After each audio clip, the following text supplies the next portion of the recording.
Ted Trueblood is known primarily for his nymphs or his otter shrimp, which is imitation of freshwater shrimp or scalbug, depending on how you tie it, I guess. But he also tied streamers, and this is his integration. He called it the integration because of the balance of the black and white bucktail. I'm tying it on a long number 10 hook with black thread. The body is silver oval tinsel.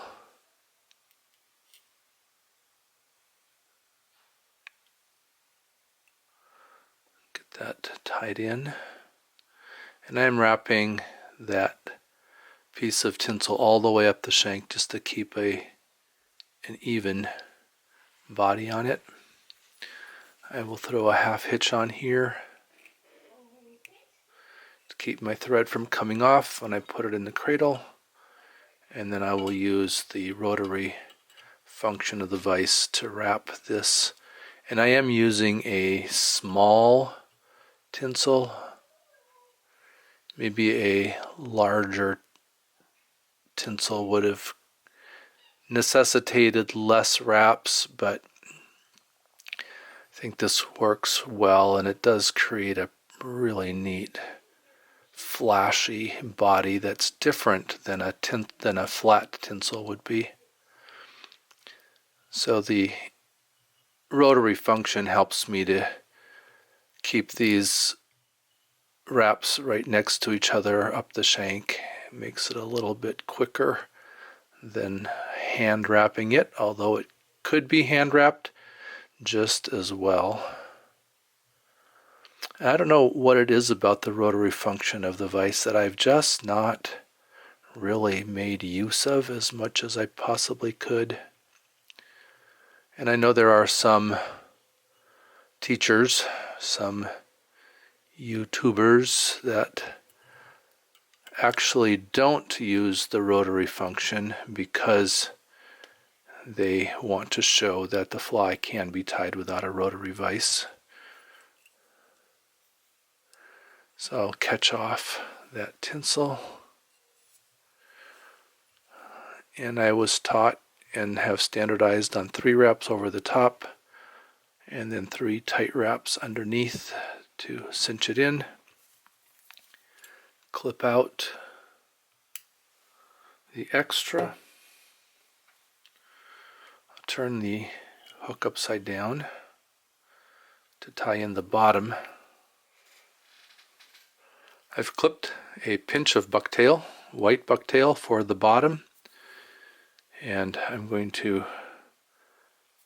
pull out the short stuff from the butt ends. It's a fairly sparse tie, both, I guess, would be underwing and overwing, or belly and wing, and I'm tying it about twice the length of the hook shank. So I'm going to go ahead and measure that and clip it.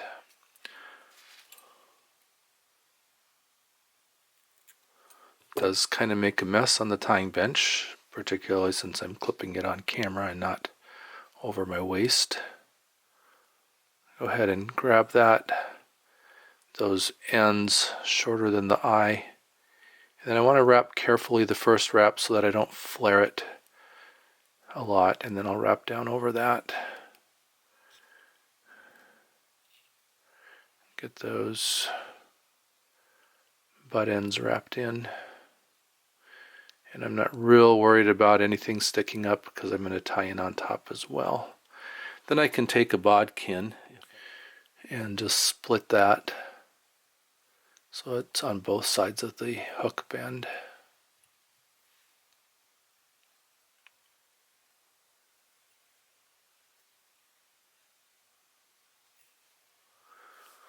I'll turn it back right side up.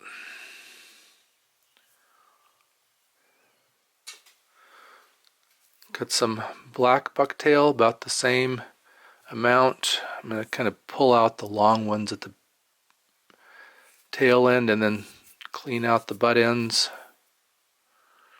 measure about the same length, and again it's called the integration because Trueblood felt that there was a nice balance between the black and the white. I'll clip that, lay it against the shank, and then wrap gently to start, and then tighter as I move towards the eye of the hook. That keeps it from flaring. Even though it is bucktail, it does have a tendency to flare a little bit. And I'm going to try to get that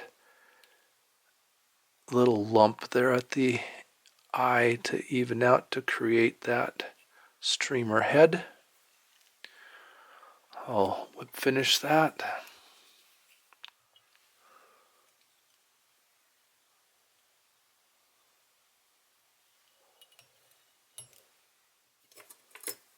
Just push my scissors against the thread to clip that out, and then I am going to put some UV resin on this head. Probably originally was lacquered, but I think UV resin of our contemporary materials gives that nice shiny head.